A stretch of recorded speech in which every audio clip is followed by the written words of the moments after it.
So all the death that keeps happening, this cycle that was created, is all because these Fayth and a character we're going to talk more about later. Resentment about the loss of Zanarkand and the inability to let it go.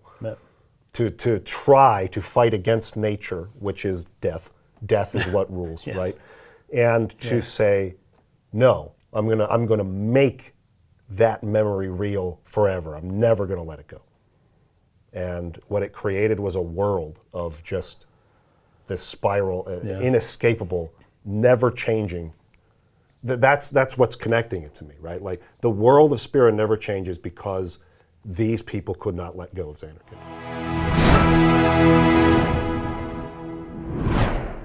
What's up? Welcome back to the State of the Ark podcast. My name is Mike. My name's Kason. We both survived a bout with COVID.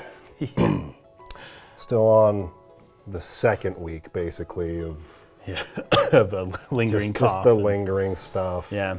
But yeah, we didn't film last week, so we're back to having no backup. Yeah, we'll fix it soon. Got to fix that again. In any case, today is probably the biggest reveals in all of Final Fantasy X. This is where we're going to really get into the parts that can be confusing for people. So we're going to try to explain that as best we can. One thing I want to mention before we start, though, is it's about that time to start voting on the next game. So that poll will be live when this video goes live. It'll probably go live on Monday. This will go up on Wednesday. So it'll run for at least all of next week and possibly the next week as well. Okay. We'll run that for 2 weeks. So if you would like to participate in that vote on the next game that we play, go to our Patreon page or Subscribestar, either one. At the $5 level, people can vote. And they can also submit questions on the topics that we cover on our exclusive podcast for our supporters. So that's available, and that's coming up. So go check out the games that are available to vote on now. As for the game itself, we got to the Calm Lands. Yep. And we already explained what they are last week, so now you kind of descend down into kind of the center of the big field there.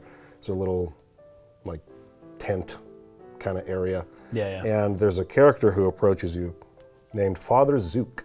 Yeah. It seems like he might be here to arrest us. Seems like it, because he's, a leader of Yevon. He's some sort of clergyman.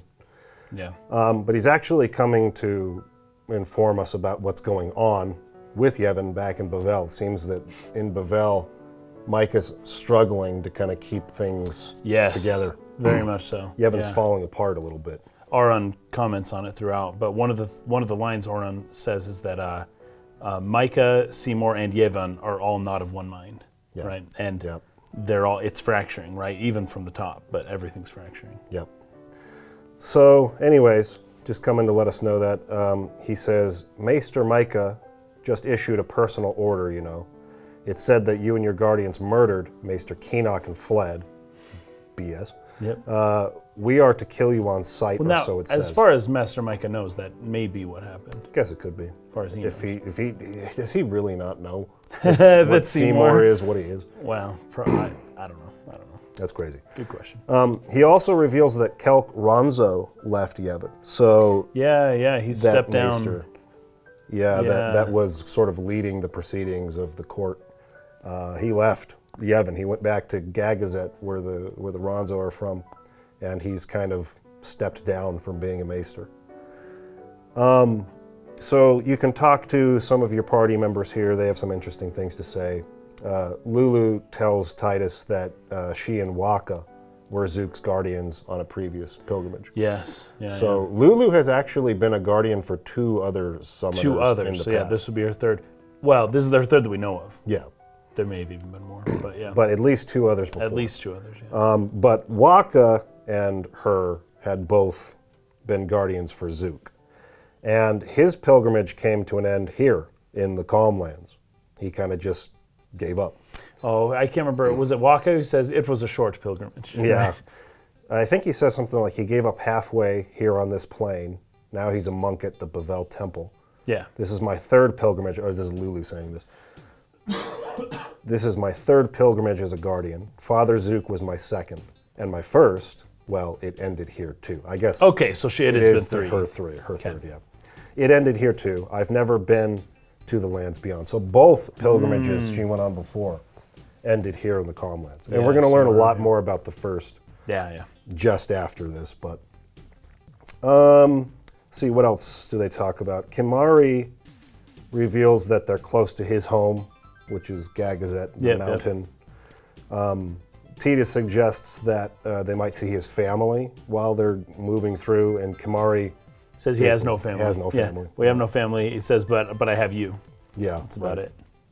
Okay. And then Yuna is wondering about whether her father got lost on these plains. Titus says that it's very possible if his old man was helping. Of course. That's great. I think she tries to impersonate Aaron a little bit, which is kind of a funny scene there. Because I think what Titus says is that Aaron never tells him anything, and then so she kind of does an impersonation of him. It's kind of funny. Riku's worrying about allowing Yuna to go through with the pilgrimage. You know, she's still not sure if they can do something to save her. Yeah, throughout this whole episode here, Titus and Riku are just kind of talking to each other little by little every so often about how are we going to save, have you figured anything out yet? How are we going to save Yuna? Right. Okay, well, let's keep walking, keep thinking though, and they're just trying to figure out a way together, you know, to save her. Trying to think of a way. They're not thinking of anything, but they're assuring each other that they will do whatever it takes. Yeah.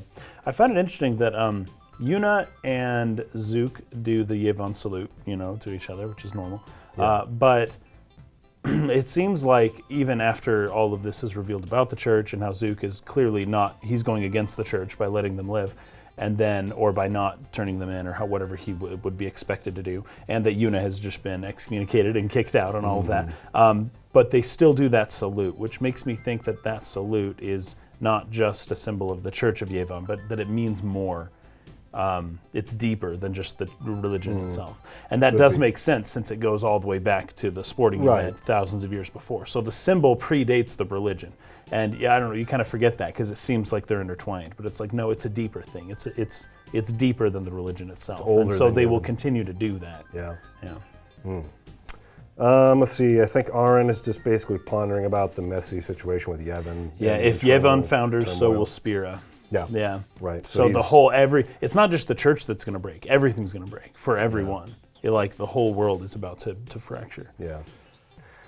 Because Yevon has been running the thing for so long and been the one sort of perpetuating the spiral, as Mike was talking about last time, right? Yeah. Then you come up to a gorge, which is called the Scar. I think the dialogue here is that they say that when the High Summoner cornered Sin tore the earth here asunder with the last of its strength. The High Summoner and Sin struck each other down at the gorge's bottom. Lord Gandalf's sacrifice brought us the calm. So there was a big fight that happened here, and when Gandalf and Sin clashed, it kind of created this gorge. That's typical mythology, right? Yeah. In this game, I suppose it's true, but it could easily be not true. Yeah. And just more of a story, right? There's a lot more you can do here in the Calm Lands, a lot of side content, which we're going to skip over for now. Maybe we'll come back to it in a final episode or something. I got you, yeah. If there's more interesting things to discuss. But there are chocobos. For now, I think we're just going to kind of move on with the story. That sounds good. And once we've kind of finished everything, you know, if there's something we missed or something people want us to talk about, we'll kind of double back. But as you continue towards Gagazet, those two Guado who were like Seymour's attendant dudes. The one that's like a grunt where his like arm, he's like dragging his hands. It's like the little guy and the tall guy. Yeah. They come confront you. They say that Seymour has like a summon out for you, right? Come back, like you can't refuse the summons. And it's like, oh yeah, we can. We have nothing to say to that guy.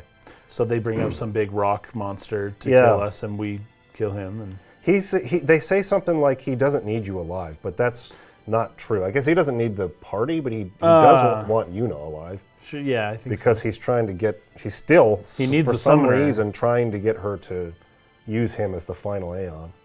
But yeah, maybe Yuna is naive enough to agree to. Okay, I promise that I'll go to jail. And she's like, okay. She leaves the party and goes back to Bavel. Anyway, so they're like, yeah, we're not messing with you guys. So anyway, you fight this little golem rock monster that they Now, there's an optional dungeon that you can do here. You can either continue on to Gagazet, or you can go down into the valley a little bit, I think, as Lulu calls it. And there's a cavern down there called the Cavern of the Stolen Fayth. Yep. And this is where Lulu's first summoner died on the first pilgrimage. So you go in there, and there's a Fayth that was stolen from one of the old lost temples of Yevon. Yeah, it's crazy. So there are 8 temples of Yevon, but I think only 5 of them are accounted for, and then the other 3 are ruined, and then the Fayth from them have been, they either are still in the temple, but this particular one had been removed. Yeah. But yeah, there are 8 temples total, because there's 8 Aeons, right? So whoever that thief was back in the day was trying, kind of like the Albed, to prevent the summoners from fulfilling their pilgrimage. I love that too, because everyone just kind of looks at Riku when it's like, oh, why'd they steal the Fayth? I guess to prevent what was happening. And Riku's like, or I think Tita says something like, yeah, I kind of agree with him now. Yeah. Mm-hmm. Now I do. Mm-hmm. And it's like, that's what Riku was doing. Yep. So the Aeon in this optional dungeon is Yojimbo. Yeah, Yojimbo. Who's a total Ronin. Yep. Which is cool because you actually have to buy him. Right. You have to pay money for his services. He's straight up a Ronin. Yeah. He's a wandering samurai working for what would you call it? Just for money, for hire. Right, for hire. Yeah. Mm-hmm. And there's a way to kind of, you can, I think the way it works is you offer half plus 1 gil of what he's asking for the first time, and then you do it again, and then can't remember. Anyways, the third time there's some other amount. There's a way to cheat get it. The absolute lowest possible I didn't know how to bargain for Yojimbo. But I mean, I wasn't hurting for money I know, too much at this point. It's a steep price tag. 250,000 gil or something. Yeah, but it's not like, you have to, oh man, I can't afford it. It's like, no. Particularly if you've done much of the side kind of content you can do in the game at this point. I think you probably have more than enough gil to just pay for it if you want to. But you can negotiate that price down quite significantly. And when you get into the Fayth, this particular Fayth, he looks sweet. Like he's just a hardcore kind of dude, and he's got his sword. And anyways, they show the Fayth more clearer here than I think anywhere else, and it's a really long camera shot just showing him. He's got these ribbons going over him. He's kind of in this emblem, and you can kind of see his body, and then his spirit steps up, and we talk to him for a bit. Yeah, very cool, very cool. And of course, before you get in there, Lulu has to face off against her Lady Ginnim. Yeah, Ginnim. Yeah. Who was unsent. Kind of at this point in the game, we've reached a point where there's really nothing. They talked about that last time. There's really nothing on the road going forward aside from the Ronzo.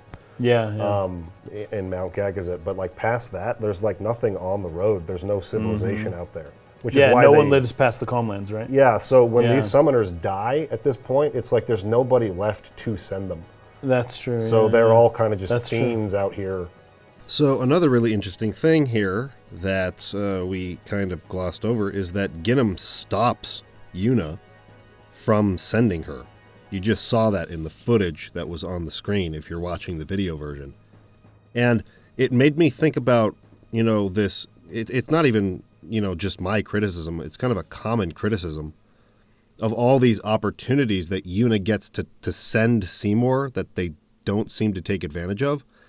But Ginnim is an example here of showing that it's possible for an unsent, I guess, with a strong enough will, to stop summoners from sending them. I don't know if that's because Ginnim was a summoner herself, but Seymour is. So I think it could logically follow that even if Una had tried to send Seymour at all these opportunities that she had to do so, that he could have stopped her, right? That's now a possibility in this world. So I just thought that would be something interesting to bring up as a possibility here. And so anyway, so Ginnam is a fiend. You have to do a fight against her. So the important thing to note here is when Lulu was at the place. Sorry, I'm forgetting names now. We skipped a week because I was sick and now I can't remember anything. Where's the place where the dudes live, the Seymour people live? Oh, the Guado? Guado Salam. The Guado Salam, yeah. So there's the plane, the far plane. The far plane, yeah. And you can step up into there and conjure people's, spirits, and then the fireflies fill it up. Lulu was trying to talk to somebody. Yep. And I'm pretty sure it was this girl. It was Ginnam, yep. And she couldn't connect. It was like it hasn't been sent or something like that, right? Right. She was confused about why she couldn't get Ginnam to show up at the far plane. Yeah. And the only explanation for this is person hasn't been sent. Yeah. They're still alive. Or they're still alive. But if you know they're dead, then there's another issue there. So this is kind of the payoff to that setup, Yeah. which is an optional scene too, because you have to leave into the Thunder Plains and then go back into the far plane to see that scene. But anyway, Lulu was in the far plane trying to get Ginnam to show up, couldn't get it to happen. Now she finds her here as a fiend. She hasn't been sent, so that's why she couldn't get her to show up.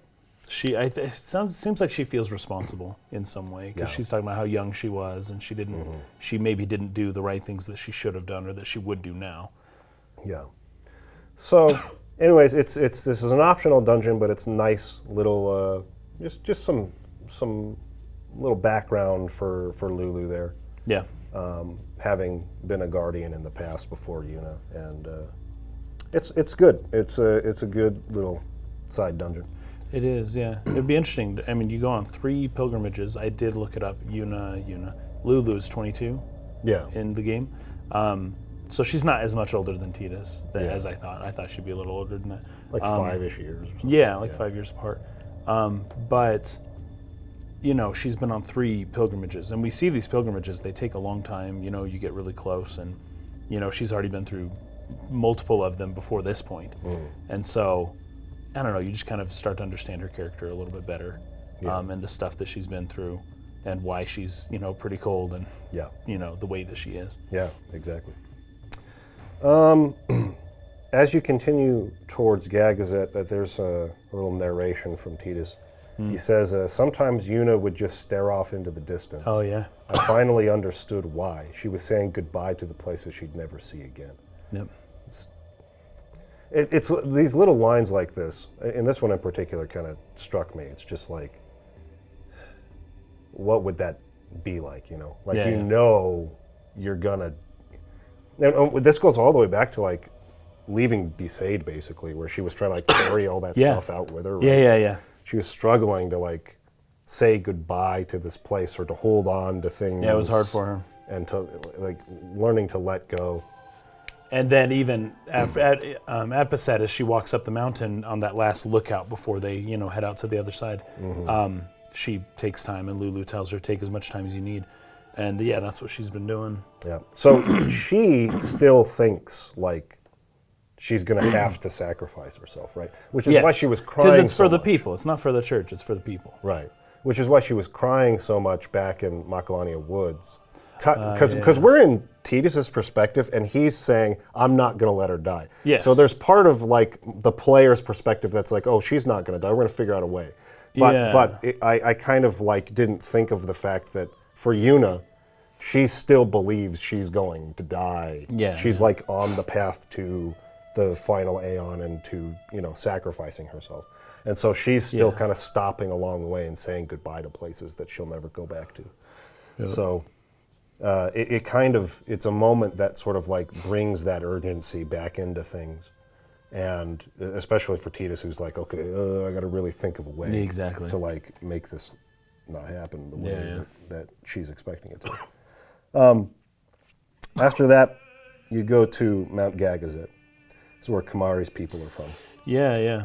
So the the Ronzo leaders, you see Kelk, he's there, and a couple other people, like Ronzo's brothers, right? They show up. Kimari's brothers, yeah. Kimari's brothers, Ronzo. And they all... Are they his brothers, or... They say brother. I don't know if I'm confused. I don't know they're if like it's familial. blood brothers, Yeah, or I don't if it's just like, oh, we're brothers in Christ or something. Yes. That's a good question. I don't know. I seem to think that they're technically actually related, but it could be that their culture is just they're all tight-knit and they all consider each other brothers and Well, sisters. this is another thing I was confused about, because I don't know how many Ronzo there are. I thought there were a lot more than I learned to realize there were by the end of this playthrough. Because I don't think there were very many. I don't know if Seymour is, when you see him again, Yes. I don't know if he's insinuating, because he says the last Ronzo. Yeah, He says he wants to say something to the last Ronzo. And he's insinuating, I think, that he killed everybody. Yes. Like all the Ronzo that are left. But that would be insane. Right? That would be crazy. Are there really only like 20 Ronzo in the whole world? Some people would say, oh, they just showed 20, but there are a million. Well, and there are more, even like just in you towns go to throughout the world. Exactly. Right? That's what I'm saying. Towns throughout the world, or there's the blitzball team of the Ronzo, right? They have their own team, right? Yeah. There's people all over the place. There's Ronzo everywhere. So Seymour is definitely exaggerating, or purposefully. Maybe the last Ronzo of Gagazet. On the mountain. Or, Sure. I don't know. I was a little bit confused by that. I'm looking at the... honestly, Seymour's just lying, but he's exaggerating that, oh, I killed all of your other friends, And not like, you didn't really kill them all, but close enough. Okay, it says here on the wiki, Seymour falsely boasts that Yuna's guardian, Kimaro Ronzo, is now the last Ronzo. There you go. He declares that the Ronzo were truly a gallant race. They threw themselves at me to bar my path one after another. So he's just lying when he says last Ronzo. Yeah. Many Ronzo are killed in their attempt to stall him from going after Yuna. So he didn't actually kill them all. That's basically what I wanted to know. Good to know. I thought that too. I was like, whoa, dude, there's like 12 Ronzo in the he whole, committed genocide on the Ronzo, but there's like not that many here. Anyway, I was a little confused by it. So a race that small would not have gotten a seat as one of the maesters of Yevon or any of that. Anyway, dude, half of them, their blitzball team would have been like half their entire race. So when you show up, Kelk and the others come up and they're like, you have to leave. Like, you cannot come this way, right? It's confusing to Yuna and the party because they know that Kelk kind of stepped down from Yevon. So why is he sort of upholding their Yevon's wishes to stop them as traitors to Yevon, right? Yeah. So like, I think what Kelk says is Gagazet is Ronzo land, sacred mountain of Yevon. The mountain will not bear the footsteps of infidels. So it's more that they're protecting their own mountain as opposed to the religion's wishes, right? He's doing it more as a Ronzo than as a Yevon. Yeah, I think so. If Yuna and Tidus and everybody turned around and left, he wouldn't have gone after them, right? So he wasn't really doing Yevon's wishes because Yevon wants them captured and, imprisoned and all that, or killed.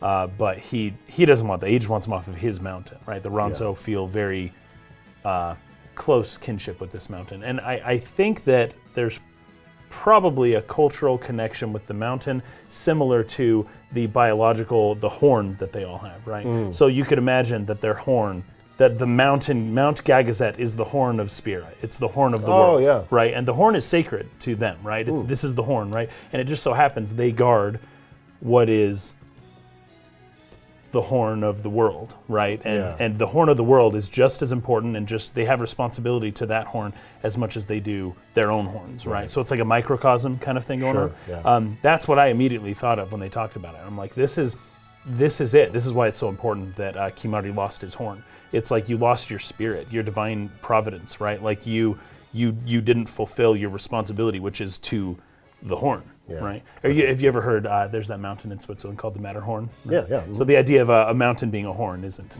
completely sure. out of nowhere. That totally makes sense. So I kind of made that connection there, and that's why. So it's the mountain that's sacred. It's not so much their discipleship with Yevon. Yeah.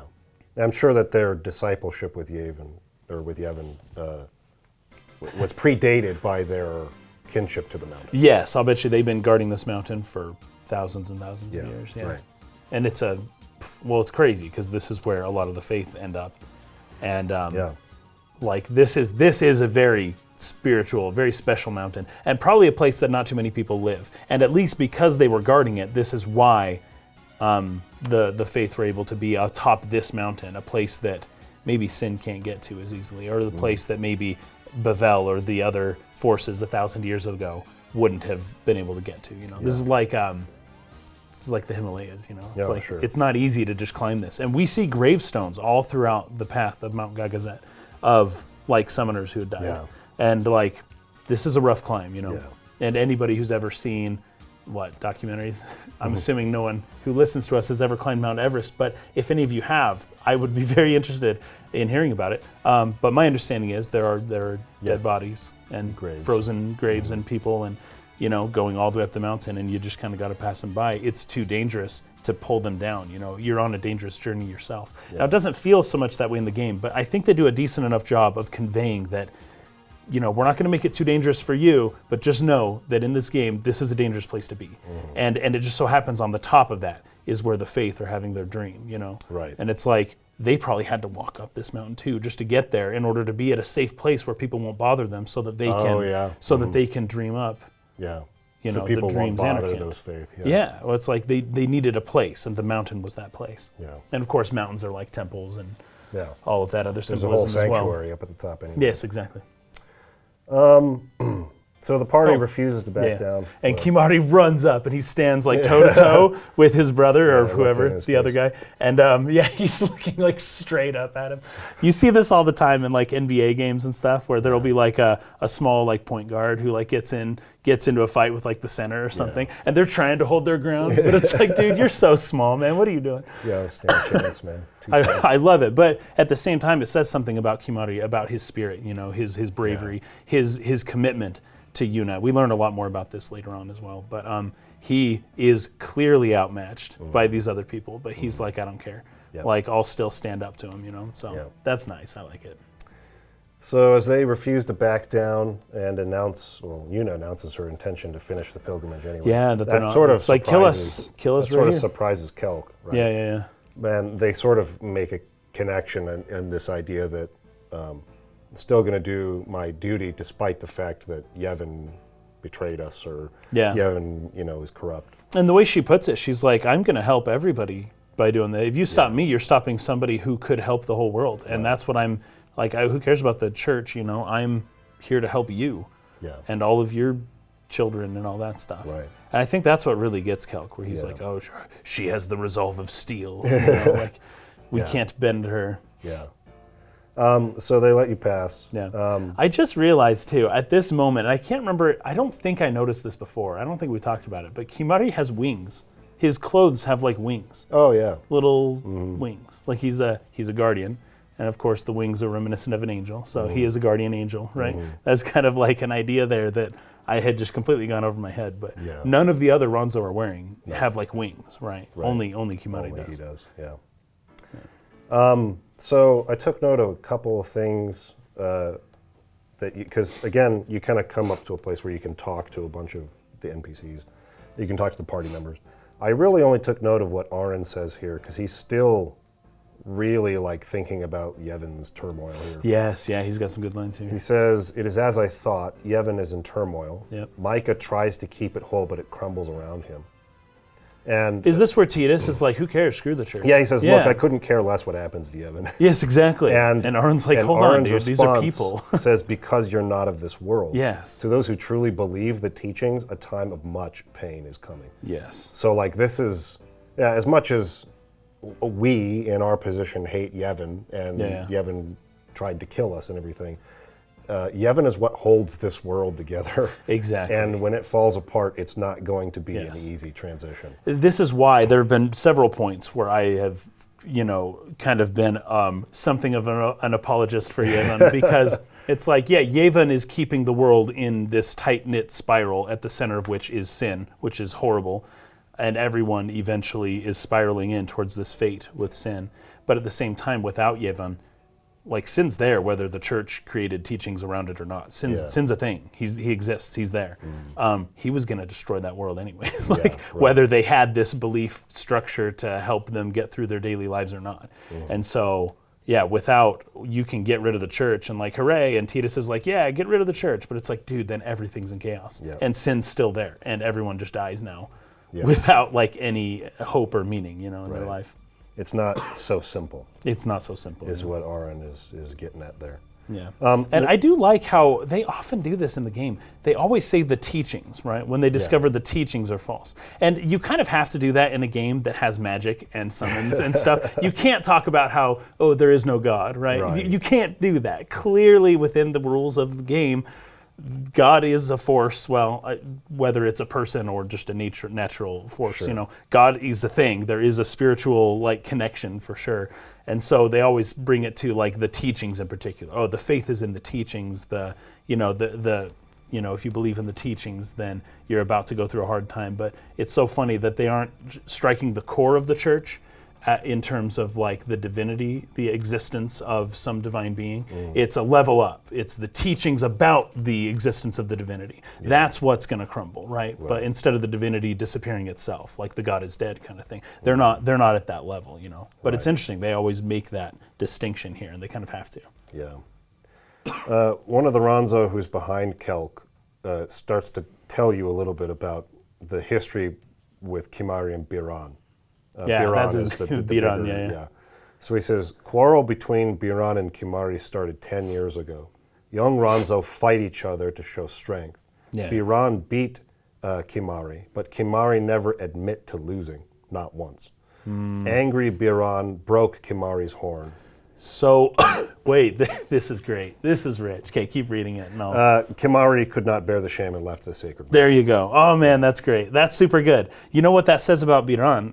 You know what that says about Kimahri is that he is a counterculture kind of person, right? Right. Because he wouldn't admit the defeat. Yeah. But it's like, oh no, if you live within our culture, you admit defeat. It's just what you do. Yeah. And Kimahri is questioning why. Why do I have to admit defeat? Well, because our culture is the Ronzo, and going back thousands of years, it's what we do. And he's questioning the culture. He questioned his own culture. Yeah. Now, whether that was a wise thing to question, or whether it's like, dude, just admit you lost. But that's our culture. Is like, dude, admit you lost. Theirs would be similar to that. But Kimahri is like wanting to change his culture. Yeah. And in very few words, he doesn't say much. But in that sentence right there, you get that. You're like, oh man, he's not just part of this culture that got excommunicated and stuff. It's like, no, he wanted to change the culture itself. Yeah. And that's what he's helping other people do elsewhere in Spira. But he just doesn't say anything. Yeah. But that's what he's doing. I love it. That's great. That's good. You can imagine why. I mean, he's not going to be able to beat anybody, particularly as a young Ronzo. Right. So he has no chance to win. Exactly. So you could see why that, being in that position, admitting defeat is even harder, because it's like you're essentially just you have no chance of ever succeeding in this culture. So right, because it's a brawn culture. Right. Yeah. So to admit defeat is to admit I'll never win. Right. I'll never have value. I'll never have value in the culture. So he kept delaying that inevitability. And ultimately, the culture castrated him. That's what it is. It's cutting off somebody's horn is rendering him impotent. You cut off his power. You basically castrate him and then push him off. Yeah. And it's like, that's huge. That's real excommunication right there. Yeah. But the reason it happened, I love that. I actually kind of missed that as Biram was talking until you just read it to me. I'm like, oh, that's it. That's what's going on. Yeah. So one thing I want to add to this point real quick is that when Kimahri defeats Biran and Yankee, coming up here in just a minute when they fight, I found it really interesting that Biran immediately admits defeat. Like, and is just become like shows so much deference and respect to Kimahri directly after that.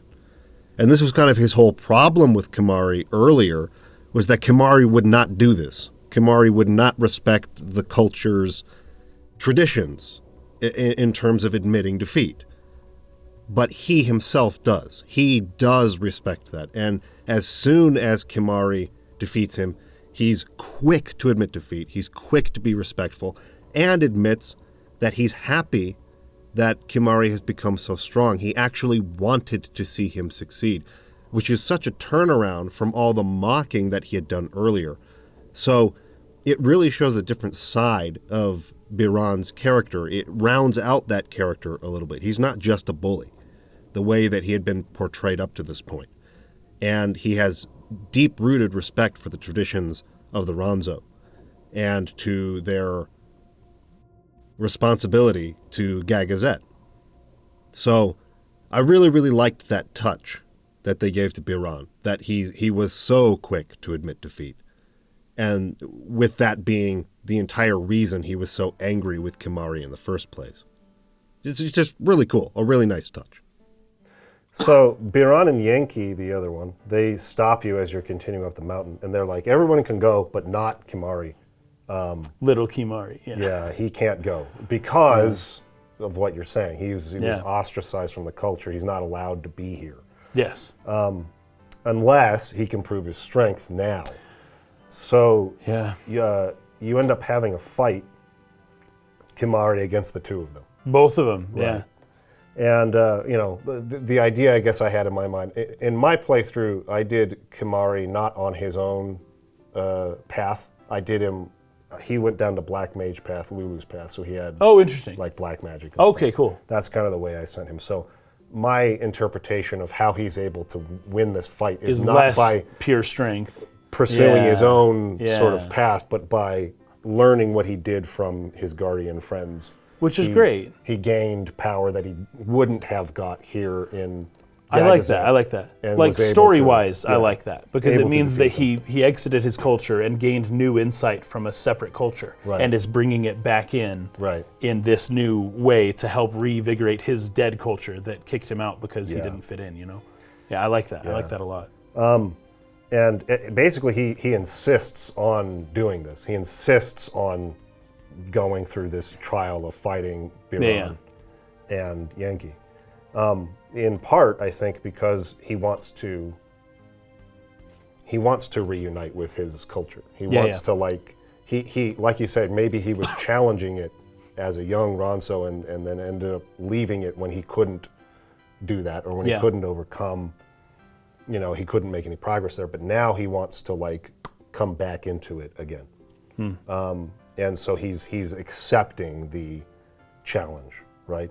Yeah, but that's what I love about and this is purely up to gameplay, however you play the game, but I like the way that you did it. It's the way that he comes back into it is through, in re-energizing his culture through something from the outside, through black magic or something like that, that he was able to learn, and then he was able to, show his value in a different way. Yeah. I wish that was part of the game. As soon as you say that, that would have been sweet. That would have been sweet. But you can play it that way, and then it is part of your gameplay, right?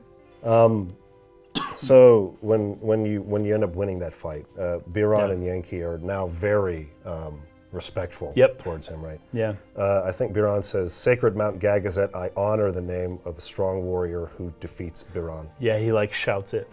Remember always, Gagazet, that name is Kimahri." And Yankee says, "Mountain knows Kimahri's strong. Kimahri may pass." I think Biran says, "Summoner, we Ronso will stop pursuers from the temple. Penance for breaking Kimahri's horn long ago." So I really liked that part. That's cool. He has felt bad, despite all the times he's making fun of Kimahri through the whole game. He feels bad that he did that, right? Yes. That he broke his horn. That's like the ultimate freaking Yep. insult in their culture, which he had done to him out of frustration that he wouldn't admit that he had lost. Yeah. Right? Was that really worth completely destroying his place in the culture? So he wanted Kimahri to beat him, right? Yeah. But there would have been no way that he would go easy on it. No. Right? So he wanted Kimari to become strong, really. Yes. And when he's throwing these insults and making fun of him, he wants to fight Kimari to fight him again so that eventually Kimari would eventually win, is what I'm thinking. But yeah. that's interesting. I think Yankee says, we crush enemies following behind, Kimari crush enemies standing before. So they're going to help them. Anyone who pursues them up the mountain, they're going to try to stop them. Yeah, so these guys died then. Yes. For sure. Then they're saying something about a statue. Ronzo will shine your statue brightest, they're saying to her. Yeah. And she's saying, thank you, but I fear that no one will make a statue for a traitor such as I am. Yeah. And then they say, then Ronzo will make with a grand horn on head. With the glorious horn right in the They're going to make a Yuna statue with a horn. And so she's like, that would be wonderful. Yeah, I'd love to see it. And then Titus, for once, doesn't bring up the, oh, well, afterwards we'll come back and you can see it. But he does give his inner monologue. Well, we say inner monologue. People in the comments keep correcting it, saying that it's a narration for a story thing. I keep saying inner monologue, but we're referring to the same thing. Where he says, "Oh man, but I want to see it with her. You know, Yes. I don't want to come and see it by myself." I wanted to see Yuna's statue too, but I wanted to see it with Yuna by my side. Yeah. And then all the Ronzo kind of start singing the hymn of the faith. Yes. As she proceeds up the mountain.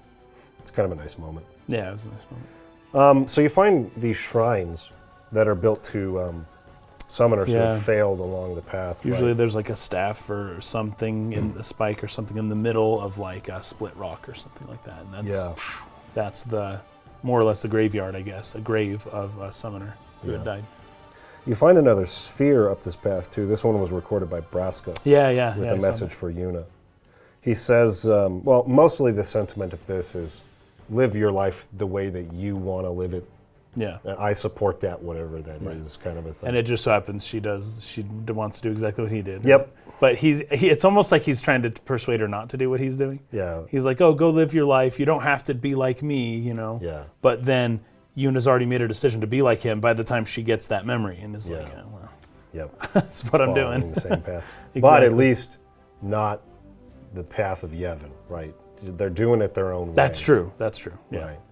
So making it up as they go a little. Lulu then tells you a little further ahead that summoners who die up here are not sent to the far plane because there's no summoners left. There's no civilization left moving forward. So many have become fiends and they want Yuna's company. And I think Tita says something like, that's what we're here for, right? We're the guardians, she'll be fine. Yeah. And then you meet, I didn't remember this character's name before. His name is Once. Oh, yeah, Once. Yeah, He's the brother of Awaka, who's like the traveling 23rd merchant guy who's been selling you stuff throughout the game. Yes. The last time we saw Awaka was back in Bavel, and he was like selling stuff to you and helping you and talking about how much, he's going to do whatever it takes to help. So he was imprisoned because of that. Because he helped Yuna in Bavel. And so his brother Once is now going to like help you for the rest of the way, right? And he was the one who met his sister in the far plane I was talking about and said that his sister looked like Yuna when she looks nothing like Yuna. Oh, that was him? It was him. Oh, okay, nice. So anyways, that's kind of the reason why those two brothers want to help Yuna, though, is because Yuna reminds them of their sister. Ah, there you go. Right, so that's why they're so eager to sort of like be of help to her along the path. That's nice. So that's kind of a nice moment. Then as you near the top of the mountain, you have a conversation between Titus and Riku about Xanarkand being so close, and we don't know what we're going to do Well, at first, yet. I think Riku's like, hey, should we take a rest? And Arin's like, we don't have time to rest. And she's like, that's my point. Like, she's trying to stall, right? She's trying to stall. Yes. And then everyone walks away, and Titus talks to her, and she's saying, have you figured anything out? And no, have you? No, I can't think of anything. Like, okay, well, what do we do? And Riku's kind of, freaking out a little. And Titus says, well, let's just go to Xanarkand and maybe we'll think of something there. And it's like, actually take a note or two there. Saying that if we just go to Xanarkand, it will all come together. I know it.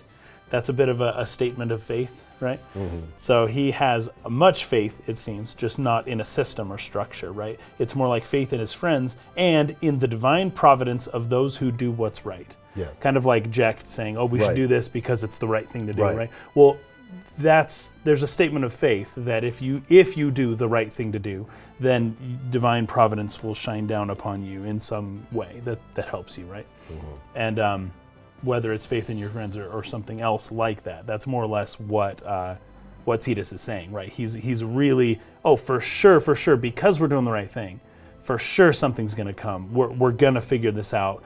We just got to keep going and trust that the inspiration will come when it comes, Mm-hmm. And Riku is a bit separated from that, I think. She's having a harder time. Yeah. But Titus seems a lot more positive in that regard. Right. And so he's just determined, like, this, we're gonna figure it out, right? Like, no matter what, we're gonna figure out a way. I don't know that way yet, but it's gonna happen. And then Seymour shows up.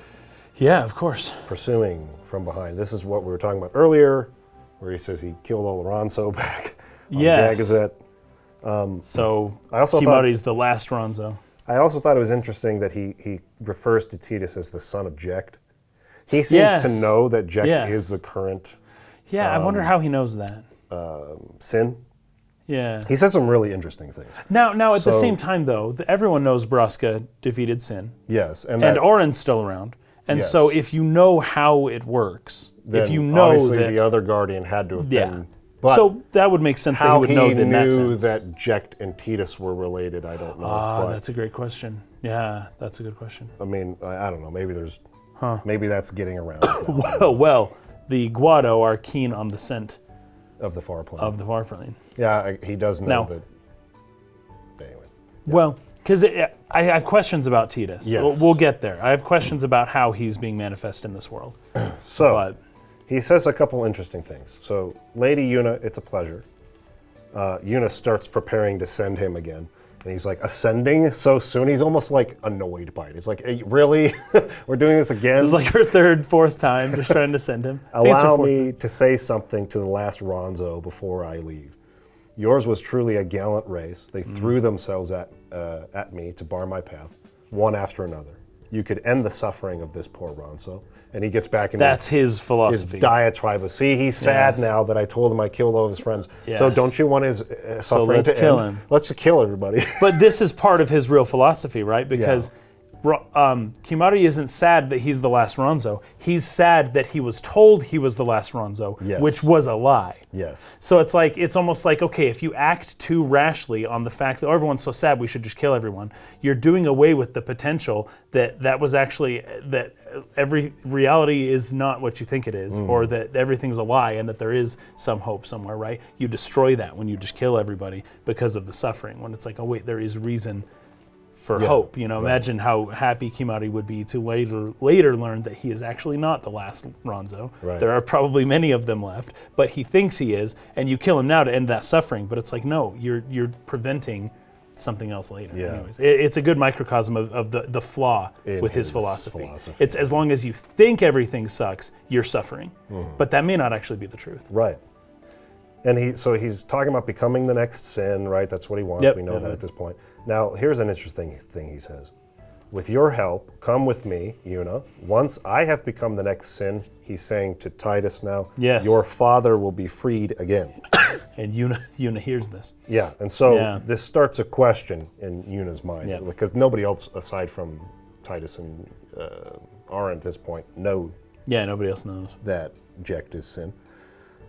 Did you take any notes on Seymour's design for this fight? I looked at it. I can't come up. I can't either. I can't make heads or tails of it. It kind of looks like a bee, maybe like a skeleton of like a honeybee. There's like almost like a cage behind him, and that looks like an glowing insect sphere inside of the back of it. Yeah, I did. And he's got the two swords on his shoulder. Yeah, he's got the two swords. Pulls out and will attack. And it's a symmetrical thing. So again, really quickly, something else I kind of glossed over while we were recording the podcast is that whereas with the former form that Seymour took in the last boss fight against him, where he sort of transformed into Seymour Natus, here, this little like cage thing, he like joins with it. It like exists as a contraption outside of him, and then he sort of like goes and like fuses with this thing. So again, just another interesting part of the design here. I can't seem to make much sense of in terms of its like symbolic relevance, but it was just something I forgot to mention in the podcast, so I wanted to take a second to make that point as well. I just don't really know looks what like a to bug. make of the design itself. I don't either. I don't know what it means. And that's the case of his last, design for his last form that he took. The It's like form. it seems like it's saying something, that it's a design that's pointing towards something, what is the name but I of can't this tell. Because the last one was Natus. Yeah, right? Natus. I didn't look up this one. Flux. That's it. Flux is the name of this form. Oh, one thing he does is he inflicts you with the zombie status, and then he like casts full life on you and kills you, which is kind of interesting. Oh, yeah. So he turns you into a zombie and then That's casts smart. life on you to kill you. That's smart, dude. I don't really like Seymour Natus. Seymour Flux will banish Aeons, giving him 1 turn to attack if summoned. So he gets rid of your summons if you try to Yeah. bring him in. Yeah, this doesn't say anything about his appearance, but yeah, there's like a cage behind him. I wish I... Yeah, I couldn't really make sense of the design. But flux, I mean, the word flux, right? In flux, it means he's almost like a transition. He's transitioning from the Natus form, which we're talking about, like the birth. Yeah, rebirth. So his rebirth is Natus. Flux And is then like flux. the transitional sort of form into then what would become the final the final form, right? So this is like maybe a cocoon. That could be right. It could be like because I got the idea that it was like a bug. I seem to think it was like a bee, but it could be like a cocoon. I mean, he's not in it. And there's that it's not a functional cocoon. It's not like enclosed. It's just like the frame or the skeleton of a and there's cocoon. That sphere, And there's a glowing sphere in the back of it. So it's almost like, I don't know, maybe he's feeding on that like it's a yolk of some kind. And he's that's interesting. I don't know if that's right, but I can't, aside from that, I can't really make too much out of like this design. But I just wanted to ask if you had seen it. Yeah, I wish. Here's like a 3D model of it. Yeah. It's pretty cool looking design, though. I do like it. Cool. So, anyways, after that battle, after you defeat him, Una starts putting it together, what he was talking about, right? Yep. This is where she realized, like, wait a minute, Jecht? And what's he got to do with this? So, Titus, I think Aaron tries to say, like, oh, he's lying. Just ignore let's it. go. But Titus can't lie to Una, though. He comes out and lets everyone know it's my old man. And they're like, wait, you're going to fight your own father? And he's like, oh, that's, no problem with that. That's not an issue. That's not the problem. It's like I've wanted to kill my father my whole life. Yeah, he's like... Stage 2 Oedipus complex. And he wants me to anyways. I think my old man would want us to stop him. Yeah. So yes, I'm on board. It's okay. Like, there's no problems with me. Like, although the his father wanting Titus to come end his suffering is a little bit Seymour-ish, right? Yes, right. So it's not that Seymour doesn't have a point, I guess. I get, yeah. Okay, so I wanted to get to this next part. This is the really big part. Yeah, this is crazy. So, any more notes on any of this? Nope. Okay. My next note is on so the Fayth. this is where we get like the gut punch sort of like big plot twist of this game. Yeah. This is like the big reveal, the biggest one. As you arrive near the pinnacle of Gagazet, there is just a cliff face where all of these people, Fayth, are just like embedded kind of in the side of the mountain. There's thousands of them. And there's this green like aura kind of emanating from them, And there's kind of a pillar off the cliff of water that's like going up. shooting up, right? Yeah, which we had mentioned before, like in the far plane, Yeah. there was pillars of this water going upwards. Yeah, right. So and this was the other thing. In the far plane, there's that there's like a hole where water seems to be going down. Big what do you call it, the whirlpool. It's like a whirlpool, yeah, except the water isn't spiraling or anything. It's just like Falling down. or coming up. I don't know. Since you had mentioned that those other pillars were going up, I don't know the direction of that water either. It could be that this water from the Fayth goes up and opens up into like a crazy other world, you know? Yeah. So they explain, I think Una does, what we're looking at here. Those are Fayth, a summoning. So it's not just that there are Fayth embedded in that, they're all currently involved in a summoning that is happening. They're actively summoning. Someone is using these Fayth. Someone is drawing energy from all of them. And I think it's Riku or something that says this many. And Lulu says, who wields power on this scale and what could they be calling? Hey, you know something, don't you? Spill the beans, says Riku to Auron. Yeah. And Auron won't say anything. And he says, look not to others for knowledge. This is your journey too. Like, you figure it out. Yes, yeah. Riku says, Uni might die, you know. She's desperate to get some information. And then Tita says, no, Auron's right. This is my story. So that's back to what he said at the beginning. Listen to my story. Listen to my story. He touches the Fayth, and he goes into a vision of his Zanarkand. Yeah, but he doesn't really recognize it, though. No, not at first. It feels like foreign to him in this weird way. Yeah. But he's in his old house. Yes. And he has no idea. So the purple hooded boy returns. And he's like kind of huddled in the corner. Mm-hmm. That's interesting. And there's a lot of dialogue here. I'm going to kind of be going through it. Okay. And hopefully we'll be able to explain this in a way to where it'll be picture perfectly clear what's going on. Okay. Because I know the first time I played this game, I didn't really understand this concept of dreams and dreaming. Yeah, me neither. In the correct way. Yeah. So we're going to try to clear that I didn't until you mentioned it that one podcast. Yeah. So he says, remember me? The purple hooded boy says, we met in Bavel. That's where his Fayth is stored in the temple of Bavel, the Bahamut Aeon, right?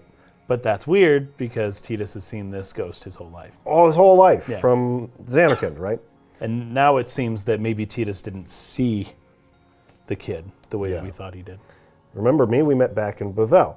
And he says, yeah. And then the boy says, but that wasn't the first time we met. I've known about you for a long time. A long, long time. And Tita says, I feel like I know you too. Right. Where are we? Silly, don't you recognize your own home? Then we see like Waka and Riku, they're like trying to wake Tidus up. So he's in some kind of dream. Yeah. And they're like, hey, wake up. What's wrong with you? Because he had touched the thing and then he obviously kind of fell asleep. Yes. And so everyone's trying to like wake him up. And he's like, wait, this is a dream. And the boy says, precisely. And then Tidus says, a dream? Are you crazy? I don't have time to be dreaming now. And this is the big moment. The boy says, you're wrong. It's not that you're dreaming. You are a dream. Yeah. And then Tidus, wait a sec. Then they run outside. And this is where he starts to explain it. The boy says, long ago there was a war. And Tidus says, yeah, with Machina, right? And the boy says, yes, a war between Zanarkand and Bavel. Bavel's Machina assured their victory from the start. Spira had never seen such power. The summoners of Zanarkand didn't stand a chance. Zanarkand was doomed to oblivion. That's why we tried to save it, if only in a memory. And I think Tita sits down here and he's sort of listening to him. So he says, what did you do? And the boy says, the remaining summoners and the townspeople that survived the war, they all became Fayth for a summoning. It's important to mention that word. It's Fayth for a summoning. And Tita says, the summoning, you mean sin? And the boy says, no, I mean this place, a Zanarkand that never sleeps. So the Fayth that Tidus touched on the mountainside, the ones that are currently summoning something, there is somebody else using these Fayth to summon Zanarkand. They are summoning Zanarkand. Yeah. It's better to think, because they use terminology like it's a dream, you're a dream, this is a dream. That's technically correct. Yes, but it's not a dream like you or I have a dream. It's not just this like abstract sort of concept in your mind. It starts as that. Yes. But with they are physically summoning Zanarkand Yes. as they remember it. Now, am I correct in saying that this is the Fireflies that take the dream of the Fayth and make it into Yes. a reality, Right. right? They make it manifest in the The world. Fireflies are involved Yes. in this dream of the Fayth. There's a summoner, the Fayth that are doing the dreaming or the remembering. I'll call it that. Yeah. They are, to the best of their ability, all 1,000 of whatever these Fayth. They are recalling or remembering in a dream state. Yes. All the people, all the buildings, everything about the Zanarkand they came from. These were the actual citizens and summoners of Zanarkand 1,000 Yeah. years ago. When it was destroyed, their way of preserving Zanarkand was to dream and remember it in a dream. And then a summoner is using them to actually make it real, just like Aeons. Yes, just So- like Aeons, exactly. The Zanarkand that Titus comes from, and he himself and all the people he knew, are actually Aeons. They are Aeons just like Bahamut or Valifor or whatever, that a summoner is calling from the minds of sleeping Fayth in the side of this mountain.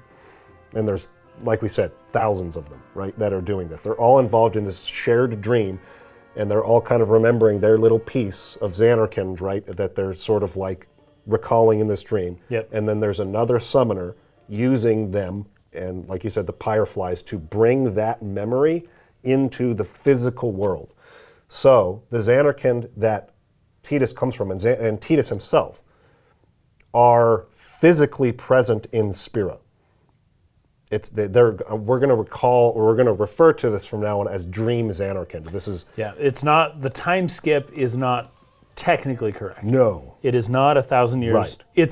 It is 1,000 years previous, but it's the memory of Zanarkand 1,000 years previous that is currently still an actual place in Spira, right. somewhere in Spira. Right. Yeah. And this is where Jecht and Titus came from the Aeon Dream Zanarkand. Yes. That is physically in Spira somewhere right now. Yeah. Right? And so he in did this not sense- get transported 1,000 years into the future. Yes. That the real Zanarkand from 1,000 years ago is the one they're walking into at the other side of this mountain. The one that was actually destroyed Yeah. by Bavel in the war. The one he comes from is not from 1,000 years ago. It's just the memory of the place according to these Fayth on this mountain. Yes. That's what's happening. I hope that makes sense, I hope so. the way that we explained it. So here would be a way of thinking about it.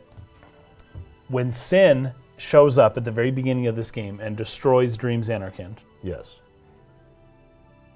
it could be that as soon as Sin left, they just redreamed Restored. it up again and everything was back to how it was. Exactly the same Right? as when you summon an Aeon into a battle and it gets killed. Yeah, it's like, And then well, you can just summon it again you later. can bring it back, yeah. Right. Because this is just coming from the mind of one of the Fayth in the temples. Right? So they can continue dreaming it, and then with the Fireflies and the summoner can draw the summon out again, the Aeon out again. So, And there's something really good about it, but maybe we'll hold off on talking too much more about this till like the final episode. till a little bit later. Yeah. Because, like, who's the summoner and all of this stuff. So that's what this boy is saying. They became Fayth for the summoning. And Titus says, the summoning, you mean Sin? So is Sin the one being summoned? And he says, no, this place, a Zanarkand that never sleeps. And Titus says, what? And the boy says, the dreams of the Fayth summoned the memories of the city. They summoned all the buildings, all the people who lived there. And Titus says, the people, what, they're all dreams? Me too? And the boy says, yes, you are a dream of the Fayth. You, your father, your mother, everyone, all dreams. And if the Fayth stop dreaming, then you would cease to exist. Yes. Is the idea, right? And also, he says, it's very tiring. Yes. I want to stop dreaming. And so Titus says, no, so what if I'm a dream? I like being here. Yeah. And the boy says, we've been dreaming so long. We're tired. Yeah. Would you and your father would you let us rest? Both you and your father have been touched by sin. Sin, the one around whom all spira, the spiral, revolves. Yep. And Titus says, what are you saying? And the boy says, you two are more than just dreams now. And then Una's trying to get him to wake up, please wake up. And the boy says, just a little more, and maybe you are the dream that will end our dreaming at last. So this was something we talked about in the spoiler section a few episodes back. Oh, yeah. About the theory that you had that the Fayth created Titus and Jecht specifically to try to get them to stop their dreaming. Exactly. So they created their beef with each other. Yes. They created their whole daddy-son issues scenario in order to prepare these two dreams to come out, to be summoned into the real world, and to help the people of Spira who are trapped in this spiral that they can't break out of because Yevon, right? Yep. Who are like entrapped in that doctrine and who can't seem to break that cycle. They brought two people from their dream out to challenge everybody, challenge their way of thinking, to be influential in them getting away from Yevon and actually finally stopping this dream and letting the Fayth rest. That is, I think, spot on. I think that's exactly why Bahamut, this boy, was with him his whole life. And was kind of manipulating things, kind of, altering the course of his life ever so subtly, just in subtle little ways here and there, and just kind of moving the pieces to ensure that Titus hates Jecht enough to want to kill him, but also to ensure that Titus wasn't so neglected that he doesn't have a moral sense of what's right and wrong, right, or that he doesn't have a screwed up moral compass, right? So he was raised good enough to know what's right and wrong and to want to do the right thing, but bad enough to really want to kill his father. Yes, that's crazy, but they strode that line there perfectly. You could think about this as a story, right? Yep. The Fayth all determined that the story they were living in was insufficient and they needed a new story. And the previous story was the story of the religion, of the I don't know how much we want to say about this, but the reason they're dreaming Zanarkand in the first place, right? Yes. They had this story, right? This longing for the city that had been destroyed, and they wanted to go back to it, right? Right. Well, now they have come up with a new story, and it just so happens to be they created the story of a father who has a son. The father goes off, something happens, becomes corrupted, ends up in the belly of a beast, and the son now has to go out into the wide world to rescue his father from the belly of the beast, right? This is the hero's journey, right? But they didn't have that story previously. They had, let's return to the past, everything was great back in the past, let's go back to the past and just live and preserve the past forever, And it's like, okay, eventually that's unsustainable. You can't do that forever. You need to renew your past. You need to re-energize. You need to reinvigorate the culture. You need to bring in things from the outside, allow things to come in from the outside, which they weren't doing. And you need to find a way to continue things in a positive way without I don't know, like what the kid was saying, they were just getting exhausted. They were just getting so exhausted of doing this. And so they decided to tell themselves the hero's journey story. And that story is what's going to save them. It's going to save everything. It's going to save their culture. It's going to save the world, But it's a story, right? And that's what dreams are. Dreams are stories. But they decided after 1,000 years to create a story that could save them. And that is fundamentally what religion is it's a story that can save you, basically. And that's what they did. I don't know, just thinking of it that way might actually help people even a little bit more to realize exactly what they were doing here and what they were trying to do and why this is the story that they settled on, why Titus is here, why Jecht is here. It's the hero's journey. They ultimately determined, finally, we need a hero, how's this gonna work? And you have to create the father and the son. You can't just have the son come out and save the world. You need the father who gets trapped. You need the reason for the son to go on the journey and to go become the hero. Yeah. Right. Anyways, it's great. I love how they did this here. This is very well done. There's a couple of things that came to my mind as we were talking about this. One is part of the way they break this cycle, or at least one piece of it, is previously the final Aeon is always, a guardian or somebody close to the summoner who's used to become Sin. This is the first time that a non-denizen of Spira became Sin.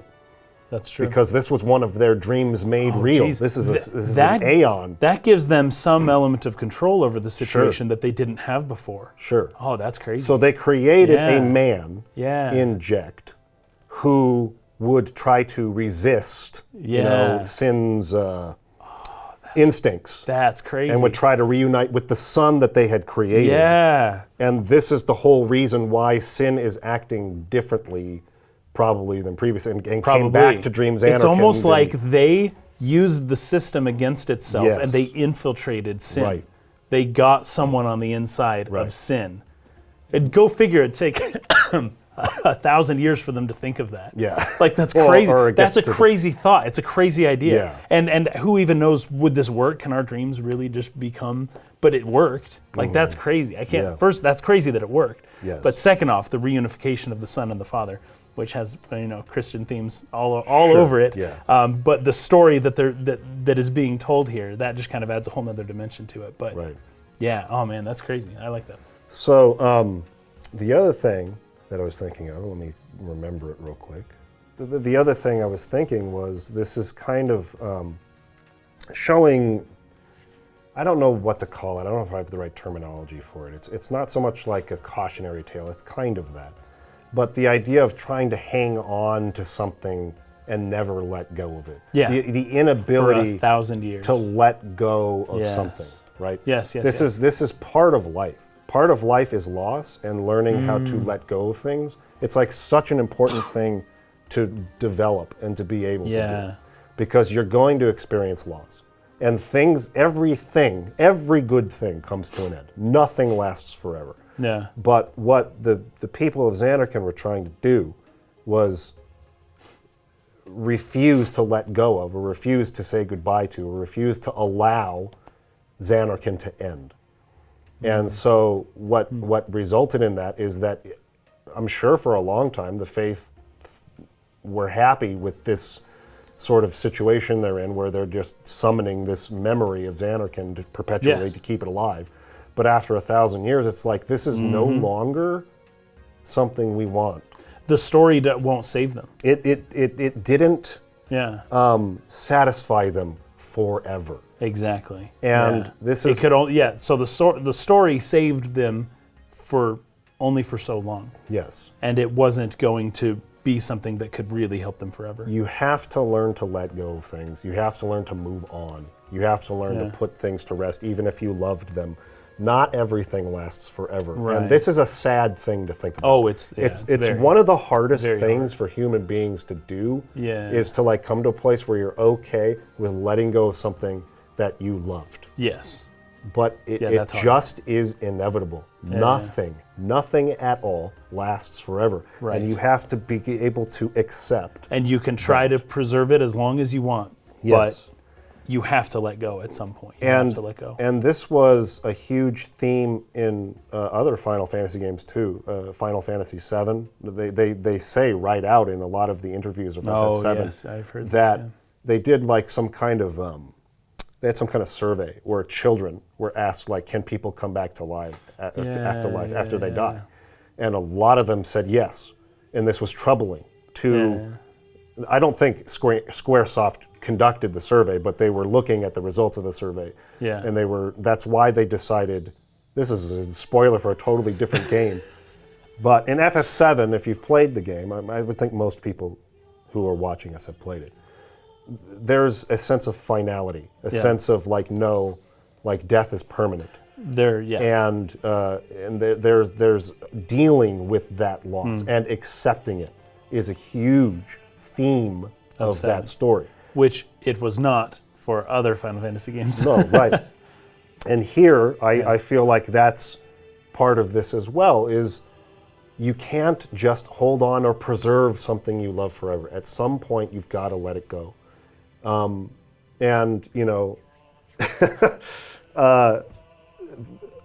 I don't love talking about this anymore. I feel like we did so much of it in previous years, talking about what's the spirit of Final Fantasy. Of course. Is the Final Fantasy we grew up with and the Final Fantasy of today the same thing, or how much has it changed, or has that spirit been lost, or whatever?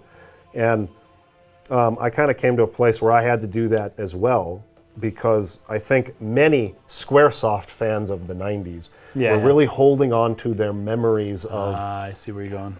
Final Fantasy that they loved as kids growing up, and why can't they just make it like that anymore? Why did they change? Yeah, why is it different? Guys, we've got to let go. Just like the Fayth letting go of Zanarkand and being allowed to rest, you've got to let it go, man. Like, it was never going to last forever anyway. Yes. They were never going to continue. No good thing can last forever. Yes. And at what point are you going to be able to grapple with that and say, it's okay? Like, I'm moving on now. Ooh, you're striking close to the core of a lot of people. I mean, that's, of course, it's not just with, you know, media franchises you love. Right, it's freaking life. It's everything in life. Yes. Nothing's going to last forever. This podcast isn't going to last forever. Nothing lasts forever, right? At some point, something's going to come to an end. And how can you mature as a person to get to a point where you're able to accept that and say, there will be other good things. Right. And let things go. Yeah. Right? Like, that is a very important thing to learn in life. And I feel like that's kind of the theme they're touching on here with these Fayth. They preserved it for 1,000 years, and at some point, the memory of Zanarkand was no longer sufficient to them. They couldn't be happy with it anymore. This is the reason I feel why like it was a burden that just grew and grew and grew, and now it's just too heavy for them to hold this up still. And this is kind of what I was touching on with some of the themes in, say, Lost Odyssey with eternal life. Why eternal life? I do not believe eternal life would actually be satisfying. Right. At some point. And I think that point will be different for every person. They will be able to find something else. Yeah, it might be a billion years. It doesn't matter. It's all relative. I don't know when that would happen, but at some point, it is my belief that you have got to let go of this life that you're living. Right. Because it cannot satisfy you forever. Every good thing must come to an end. Right. And if we were to try to preserve it forever, I don't think it would actually satisfy.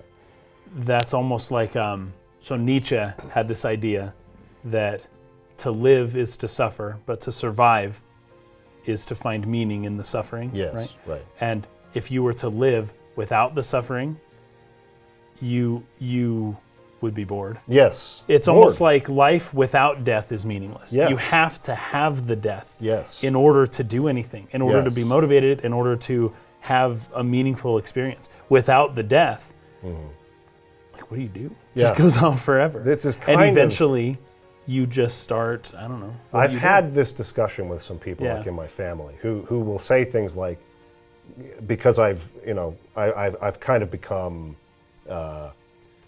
I've transitioned from growing up religious to being atheist at this point. And one thing that they would say to me is, well, then what's the point?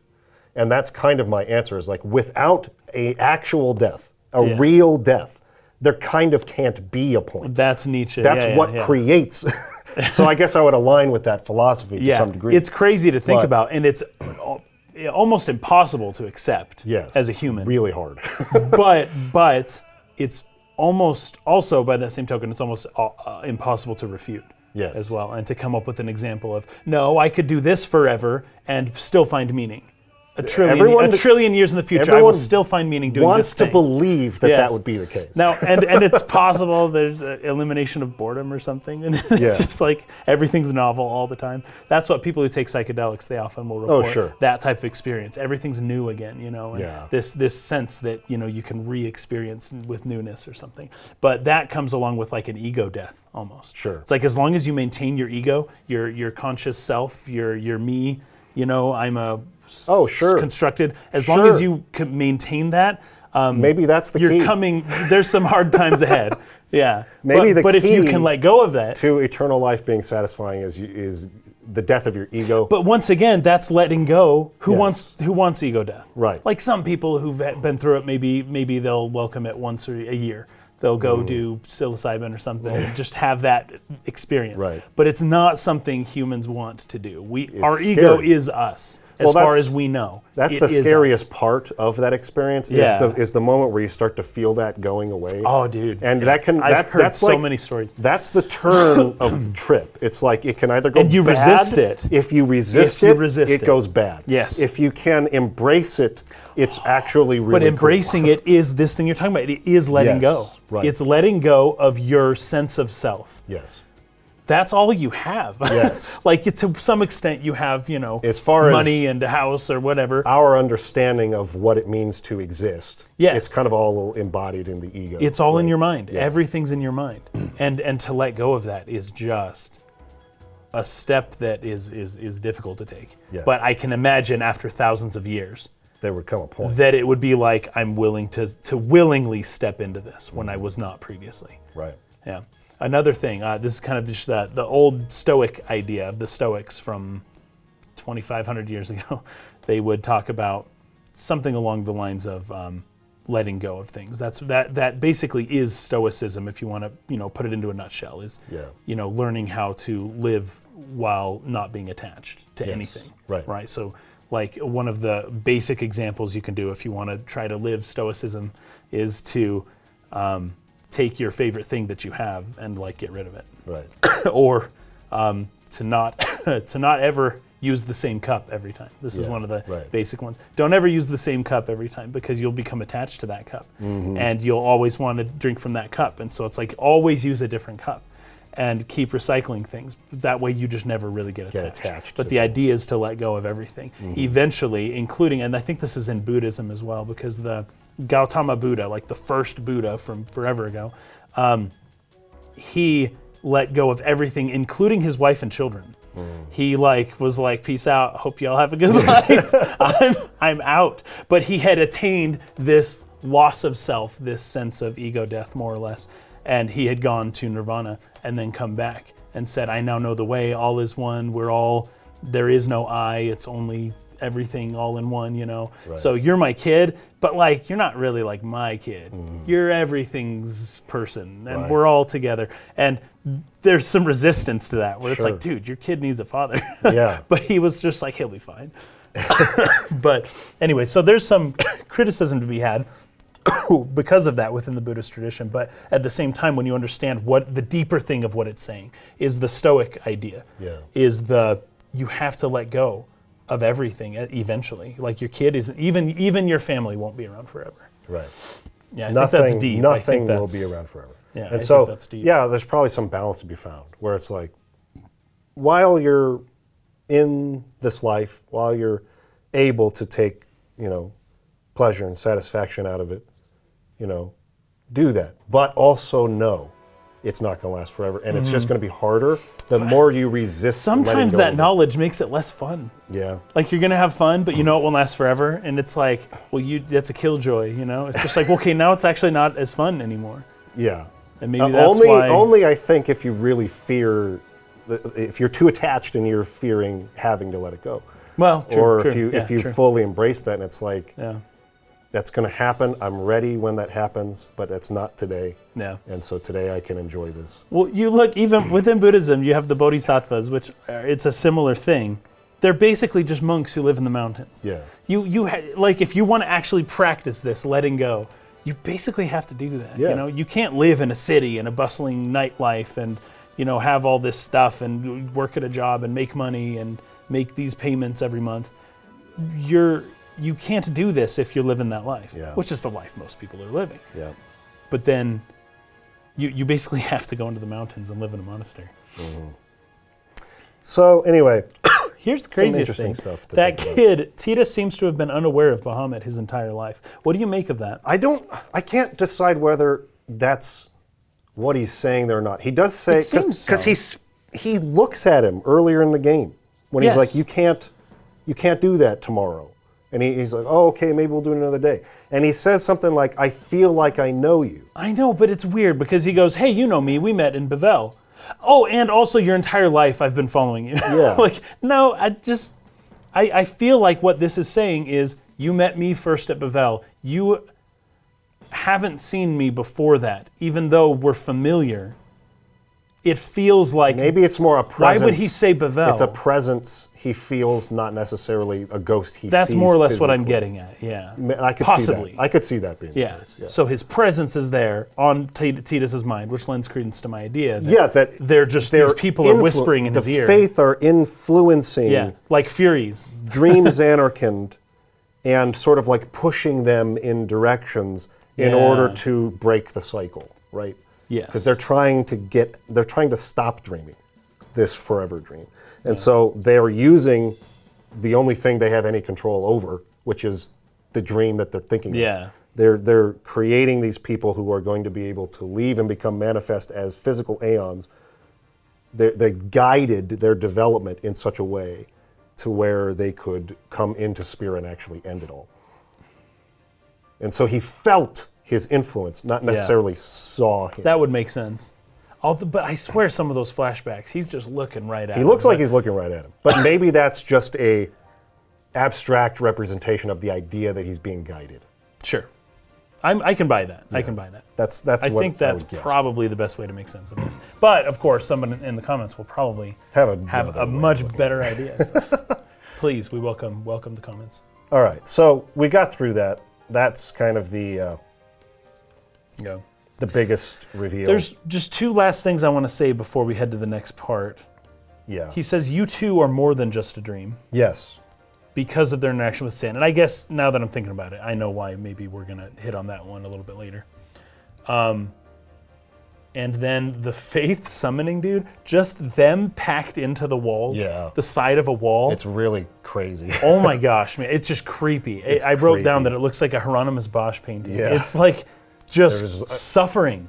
It looks like bundled together. Those people. Oh, remember Eternal Darkness? Remember how they build the pillar of flesh, I think they call it? Oh, this reminds me of the freaking pillar of flesh. And that is so horrific. That is so scary. Yeah. And you can kind of see where Oren talks about, the Fayth deserve to rest, or, in previous episodes and things like that. And it's like, they're just like dudes just having a dream. Like, what's the big deal? But when you get to this point in the game, you're able to kind of visualize, like, this is a monstrosity. Yeah. This is a chimera, or what would you go? This is an amalgamation of people to create this super being that is just a big, massive, fleshy ball of suffering. Yeah. And that's all that it is. Mm-hmm. It's a bunch of people who want to die but aren't allowed to die, stuck together in this like horrific monstrosity. The side of a freaking freezing cold mountain wall. Yes, yeah. Yes, exactly. Freezing cold up the top of like Mount Everest, Yeah. It's crazy. And then also their use of pre-rendered backgrounds. They've done this a few times throughout the game, but they did it enough here to where I was like, man, there were several scenes in a row where I was like, this is like Final Fantasy IX. Yep. Like, this is pre-rendered backgrounds here. It looked really good, and actually, I thought it was really nice. I think they did it really well. Yeah.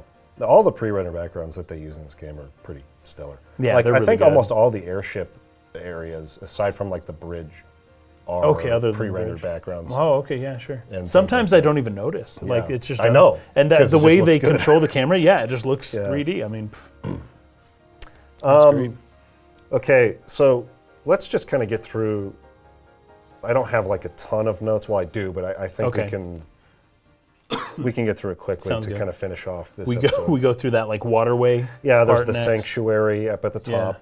Oh, but just to throw just a little bit of a transitory thing between the Fayth there and then going to this next part. Titus doesn't tell anyone what he saw. No, he doesn't. He doesn't. And people ask him, they're like, dude, you passed out, like, what's up? And he's like, I just had a little dream. Dreaming, yeah. No big deal. But it's in part, it's not that he doesn't want to tell them. He doesn't know how to accept it himself. Yeah, right. And if, as we said many times previously, if he gives words to the idea that's in his head, he makes it real. And he doesn't want to make it real yet. He wants to still give the possibility that he maybe isn't a dream, because he's not willing to let go of his own ego. Yeah. Right. And so he's like, we're not talking about this. I'm not going to tell you any of this. I'm leaving. Try to imagine the plight here. Oh my gosh. It's actually kind of insane. really, really scary. I am not a real person. Pinocchio. It's a Pinocchio thing. Yeah, in the sense of all these other people around me. Yeah. I was created in someone's mind for the purpose of helping them die. And when they die and they stop thinking then about me, I'm gone. I die too because Yes. I'm not actual. I'm just their thought. Yeah.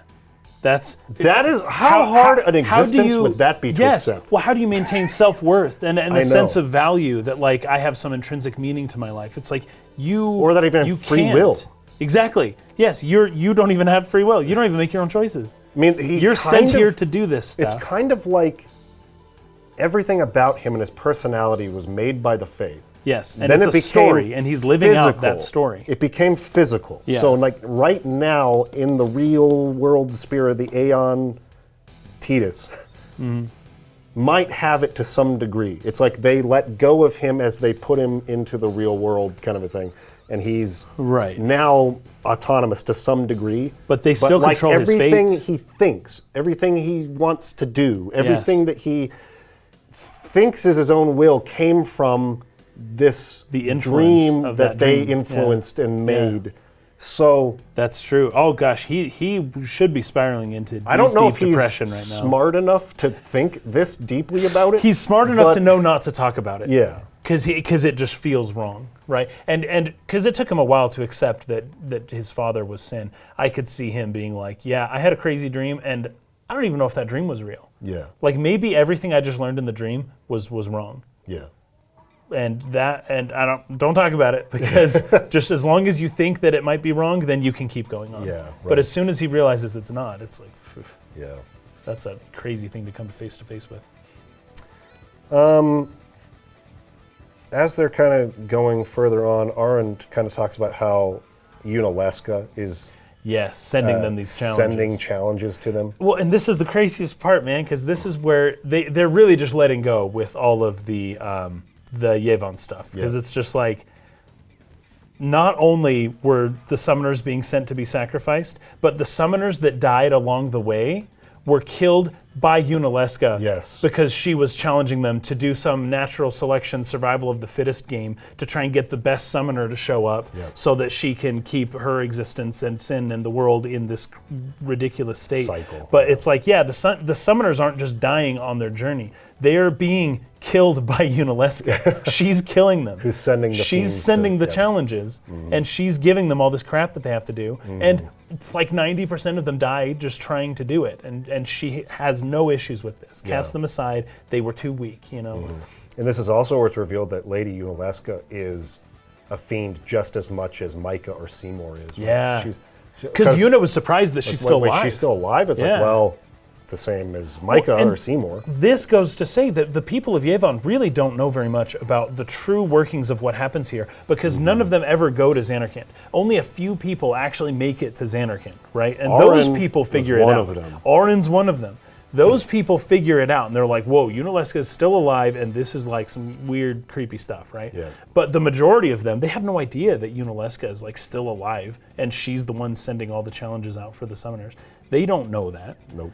And so even Una had no idea, right? She's surprised to hear all of this. So there's a lot about these inner workings here that they just have no idea about.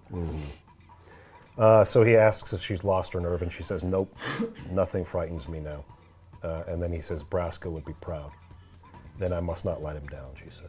There you go. So they go into the sanctuary. Yeah, there's like an underwater passage, And right? Titus, Riku, and Waka, the swimmers, they kind of have to do a lot of it because they're the only ones who can hold their breath long enough because they're blitzball players / excavators from the bottom of the ocean. We've talked about that many times. Yeah. You end up fighting the Sanctuary Keeper at the end of this, big boss at the end. But after that, there's some great dialogue between Titus, Waka, and Aaron. Titus says, we're almost there, aren't we? And Waka says, we've come a long way. And Aaron sort of chuckles, and Titus says, what's so funny? And Aaron says, you remind me of myself. Before, the closer I came to Xanarkand, the more I wondered, when we arrive, Braska will call the final Aeon. He'll have to fight sin and then die. I thought my mind was made up long before, but when I stood here, kind of on this precipice that leads down into Xanarkand, my resolve wavered. Ah, yes, yeah. And Waka says, never would have figured. Legendary Guardians choke sometimes too, yeah? And he says, legendary guardian, I was just a boy about your age, actually. I wanted to change the world too, but I changed nothing. That is my story. I took that note down too. I wanted to change the world, but I changed nothing because they're in a spiral and they're still in the same spiral. Learned the that situation didn't change. He set out to change the world and realized that it was set up to never change. Yes. He couldn't do anything about it. Now, here's the craziest part. Now, I know the answer to this question, but I'm going to pose this to people in general anyways. Okay. Why, just think about this, why did Aaron, why is he helping Yuna do the exact same thing? And why is he so, set on it? Right. And why is every time it's like Yuna has some crazy traumatic thing happen, he's like, we're still doing the pilgrimage, right? Okay, then we're good, right? And he really is set on doing this pilgrimage, knowing this line here, that the pilgrimage does not change anything.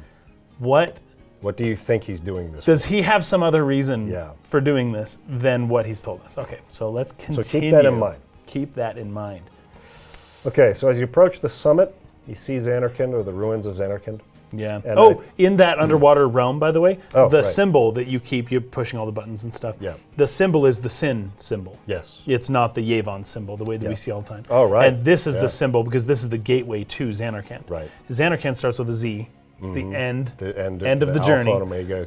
Yes. Yevon is Yevon. Alpha. Now, yes, if you look at the alphabet, because Yevon is the letter A, Sin is the letter Z. Yep.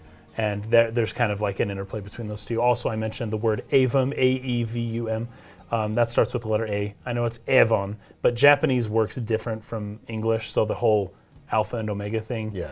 I think the letter N, is the last letter of the Japanese syllabary, and A is still the first one, though. Okay. It's A-I-U-E-O, but then at the very end, it's Wa, N, and N. So it's A to N, A to N. Anyways, they don't really do that in Japanese. It doesn't have the same meaning. But in English it does, and they did a pretty good job there. So that's the reason, because remember, Zanarkand is kind of named after the city Samarkand from Central Asia.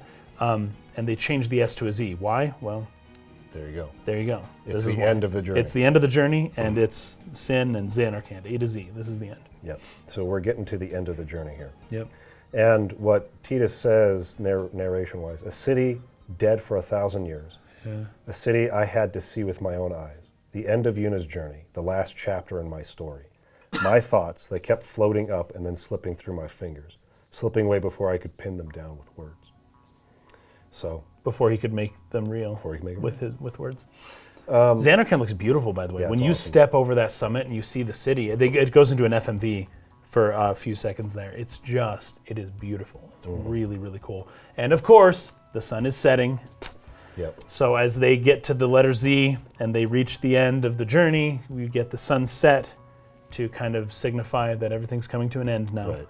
And then when we go into Zanarkand, it is officially nighttime. Right. And just really good using the nature to a artistically tell the story. Yeah. To show that we're approaching the end. Yep. The only other notes I have here, Riku, she's trying to persuade Yuna not to go. I have a note here too, yeah. But Yuna is resolved. She's going to do it, And then a sphere falls from her pocket, from her robes, which Titus picks up and listens to. And this is basically Yuna's final message to everybody in the party. Yeah. And she recorded it that one time when she was watching the sunset, where we walked out. Talked to her. Gave her that pep talk. At Rin's shop on the Mihan High Road. On the Mihan High Road, yeah. So, and us interrupting her doing that is in the recording. I thought that was really nice. That was really cool. It was really well done. Yeah. And the whole thing is great. It's a good monologue. I love the music that plays here. This is like, the thought that I had while listening to it was, this is like quintessential Uematsu sentimental music. Oh, okay, yeah. That just like, you feel conflicted while listening to it. You get like all the good feelings and the bonds of the characters along the way, but there's this sadness in it where she's having to come to terms with letting go of that attachment that she had to everybody. And she's saying goodbye to them, right? Yeah. And like that's the whole plight of like what it means to be alive, is like to come here and to be attached and to love all these things and then have to let them go at some point. And then to let them go. And she's But the doing love that. is the point. Yes. In some, That's why ways. this recording makes me feel something. I feel like it embodies like the plight of humanity or every living thing, I guess, that can have attachments. Right. And can grapple with the thought that you have to let go of those things or accept, loss. And it's all embodied in this whole speech. She's saying goodbye to everybody. And it's just really, really well done. So she says goodbye to Oren first and thanks him for being her guardian. Yep. And then she moves on to Kimari. And then she moves on to Waka and Lulu. And finally to Titus last. And it's funny because she actually meant to re-record this later. Yes. Because she screwed up. She goes, oh man, how do I do this over again? Like that. But then I guess she forgot to, or she was going to, she figured she had time, but we heard her first draft. Yes. Which is why it's not like super poetic. It's not like the emotion, the impact of the scene isn't in how, the prose of the way that it's more just the connections just in general. Cool. And it's just the fact, because she doesn't even know what to say about Titus. Yeah. She's like, as for Titus, I don't know. I'm just glad I met you. This really more or less struggling to put to words what it feels like to be in love. Yes. And yeah. She doesn't know how to say that because she doesn't say I love you or any of that. She hadn't admitted her feelings to him yet, right? Yeah. So she didn't know how to say that without saying that, and it's the way people are. They struggle to articulate what they're feeling. Absolutely. But we can still understand. Oh, it still comes across perfectly. Yeah, and I especially love the line, this is what it feels like. It's much more wonderful than anything I had ever imagined. Wonderful, but it hurts sometimes. Yeah, like how much more simply can you put love than that? Yeah. I mean, that's exactly what it is. Yes, absolutely. And it's like the purpose for everything, but at the same time, it hurts. Kind of sucks. It really hurts, and it hurts a lot. Yeah. And so she's just trying to say thank you for everything. Maybe that's why it hurts.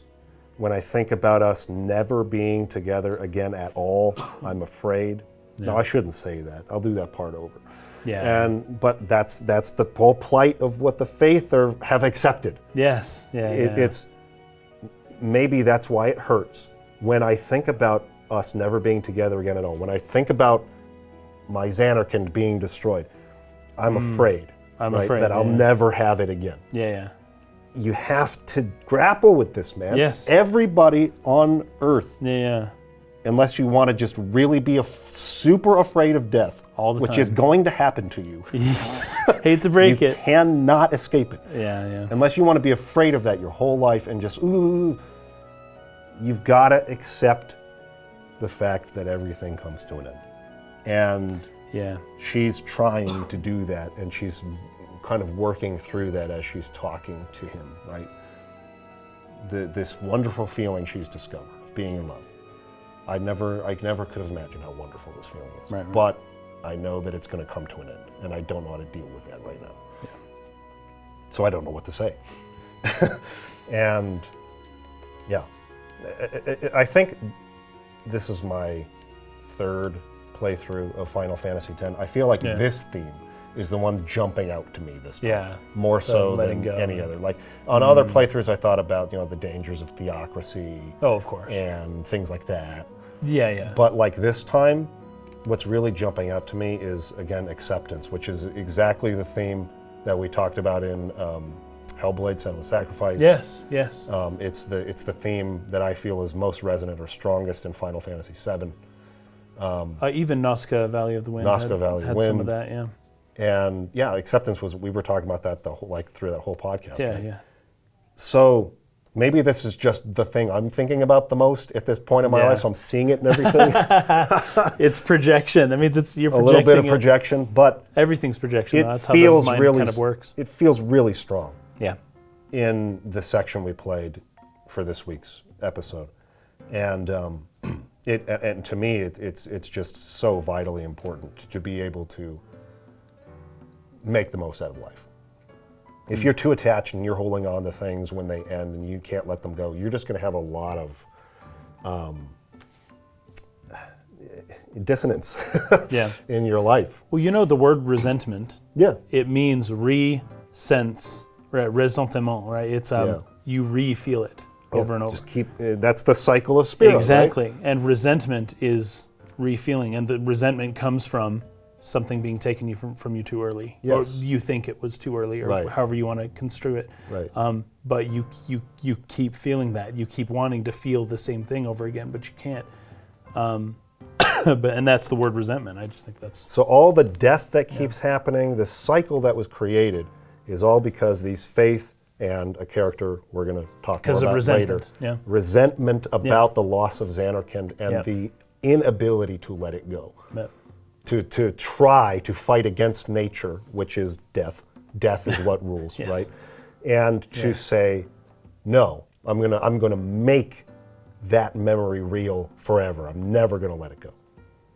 And what it created was a world of just this spiral, inescapable, never changing. That's what's connecting it to me, right? Like the world of spirit never changes because these people could not let go of Zanarkand.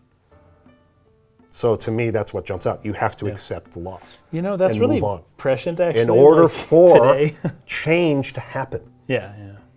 Because if you just keep living here, like you don't progress, you don't change, nothing happens. It just stays the same forever. And you live, and there's no growth. We did talk about that in Xenogears a bit too. Yeah. You have to accept it, let it go, and then you can move somewhere. You know Ray Kurzweil, right? And the We Want to Live Forever crowd, right? No, I don't. Okay, so Ray Kurzweil works for Google, I think, and he's part of their immortality division. What do they call it? The human life extension kind of project. I have not heard of this. Peter Thiel is also a huge investor in another kind of one of these types of things. They both feel like they will not die. Peter Thiel and Ray Kurzweil. They think they're coming close to some either uploading your conscious to a computer or to allowing your DNA or the telomeres or something to let you live longer. I don't know exactly what it is. But I am not happy about this. I don't know how to put this. I feel like the human nature to live forever is going to get more and more and more. People are already living longer and longer. Oh, sure. You know the issue with Numenorians, right? Back in the Silmarillion. That's a huge theme of Tolkien works. Yes. So Tolkien, in the Silmarillion, it wasn't Iluvatar, I guess it was Manwë, right? Who decides, okay, we will allow some of these humans to live really, really long. Because the humans were so upset that the elves get to live forever. Yes. So Manwë was like, okay, we'll make you a little island, and you can live here, and we'll quadruple, we'll 10x your life. You'll live 1,000 years. And they just became and more they're resentful. Sweet. I know. More it resentful. had the opposite impact. They get to Numenor, after 1,000 years, they still have to freaking die, and they're just they were up in arms against the gods. It made them even more. They hated the resentment. Was so high. I feel like the analogy for this is the wealthy of this world. Ah, yes. The more they will become attached you are that's Peter to your Thiel. life and one your of the things, richest people. The more you cannot, the harder it is to let go. Yes, exactly. And they're the ones that want to let go the least. Yes. And to the point where but it's they'll do anything. I see harm, they'll step all over, whatever it takes. This is how villains are created. It's the more that you have, the more attached you are, the harder you fight to maintain what you have. The less you can accept the loss of the things that you love. And they claim to think that immortality is possible. Even if it is possible, there is still the very distant but existent concept of heat death of the universe. I mean, even if somehow you get to harness, you build Dyson spheres around every star in the galaxy and everyone's alive based on this electrical current that they uploaded their minds to computers or whatever, the universe itself will still die. You can't, unless you can exit the universe. I don't know what's possible at that point. But even if you could, you're still going to die somehow. You're just staying at some point forever. At some point, yes. There's got to be an end, man. Yes. Or else you cannot. Yes. There is no such thing as I believe there is no such thing as an actual satisfying eternal life. Yeah. At some point, you've got to let go. You've got to, or else you will become bored, which is like the worst thing, because there's no progress anymore. Right? Yeah. You've done it all. There's nothing left. I am just at this point going to bring up just a general concept, just to slightly, not to counter what you said. It actually agrees with what you said perfectly, but in a religious sense. Oh, sure. That I know the idea of theosis, right? Yes. Of becoming God, becoming one with God, becoming God one way or another, however that is, right? We talked about the idea of Avum and eviternity, right? And how the saints kind of become one with the will of God, yes. and they live forever as the body of God. And yes. there's kind of an idea here. There is a religious idea within Catholicism and other religions as well, that you can become one with God in a different way. But what that entails is ego death. And this is where it's basically still what you're saying. It's still what you're saying. Still letting go. You basically give up your will to God, and you become a part of God in a way, but that requires you to lose your sense of self, requires you to lose your ego, your drive to do your own thing and to be in control, and to give that all up. So even within a religious framework that many Christians believe, ego death still is part of that. Yes. You still need to give up your will to a greater will in one way or another, whether it's from the atheist side or the Christian side. It actually is more or less the same thing is being said. Yeah. To attain the highest, glory in heaven, you gotta lose the ego. Yeah. You gotta lose it. You gotta become one with nature, God, the universe, whatever you want to call it. You have to lose your sense of your individual attachment to the universe, to the world. Yeah. I believe on this playthrough of FF10 that is what the theme of this game is. There you go. Which is why anyone who has played Final Fantasy X-2, I won't spoil it for anyone. Oh, yeah.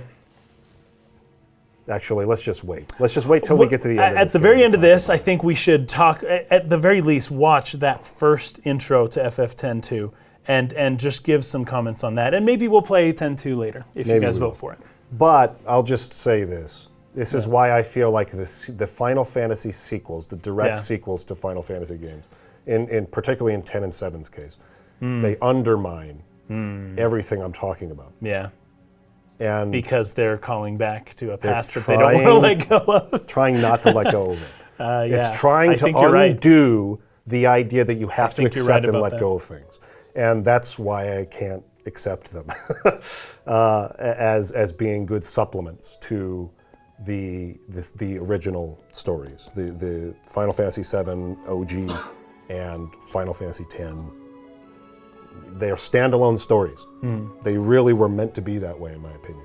So, anyways, we'll continue that conversation another time. Okay. But we appreciate you guys listening as always. Thank you for supporting the channel. If you want to vote on the next game we talk about, hit us up on Patreon, Subscribestar, and vote. Those will be live when this goes live. So, see you next time. Peace out.